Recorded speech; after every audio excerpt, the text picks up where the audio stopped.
Assalamualaikum warahmatullahi wabarakatuh. Saya Nurjana Suharyanto, NIM F1D118036 dari Teknik Pertambangan. Menjelaskan dari data statistik minyak konvensional Indonesia tahun 1980 sampai 2017.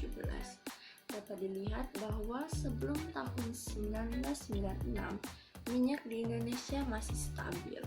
Cadangan dan konsumsi pemakaian minyak masih tertolerir.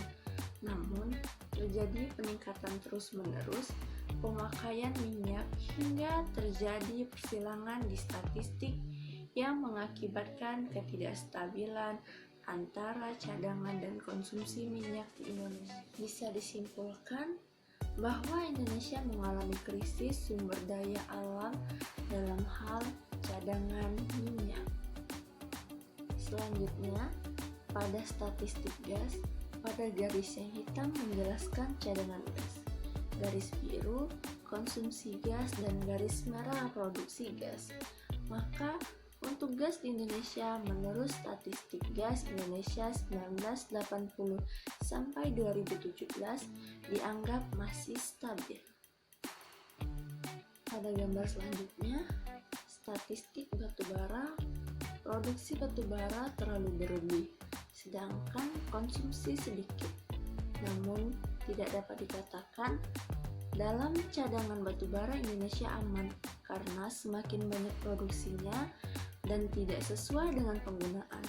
Maka bisa dikatakan untuk batubara banyak yang diekspor atau bukan untuk penggunaan dalam negeri. Ketakutan terbesar ada di tahun 2016. Produksi mulai menurun. Bisa saja akan terus menurun sehingga terjadi ketidakseimbangan antara konsumsi dan produksi. Skema pembentukan batubara. Batubara dibedakan menjadi dua, yang pertama alukton dan yang kedua autokton, di mana alukton yaitu melalui transport, biasanya lebih banyak pengotornya dan kandungan abunya lebih tinggi, sedangkan autokton itu tanpa transport. Dari dua materi tersebut akan mengendap namanya rawa gambut atau lokasi cekungan. Dan setelah dia mengendap di rawa gambut akan terjadi penggambutan. Setelah terjadi penggambutan, maka pasti terendam air dan terjadi perusakan oleh mikroba, pembentukan humin, dan mengalami penurunan keseimbangan biotektonik, yang mana maksudnya bakteri semakin berkurang. Semakin lama terjadi penggambutan, maka akan terbentuk batubara kalori rendah atau disebut dengan lignitit. Setelah penggambutan mengalami diagenesa, yaitu pembatuan, lalu membentuk batuan sedimen organik yang disebut dengan batubara.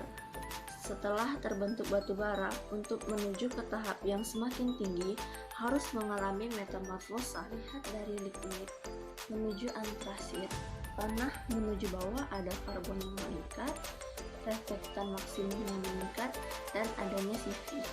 C merupakan unsur karbon, reflektan yaitu nilai pantul atau kilap, lalu adanya CV yaitu nilai kalornya.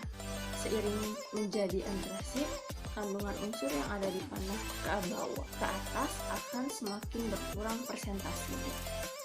Mungkin sekian dulu dari saya penjelasannya, lebih dan kurang saya minta maaf. Saya akhiri, wassalamualaikum warahmatullahi wabarakatuh.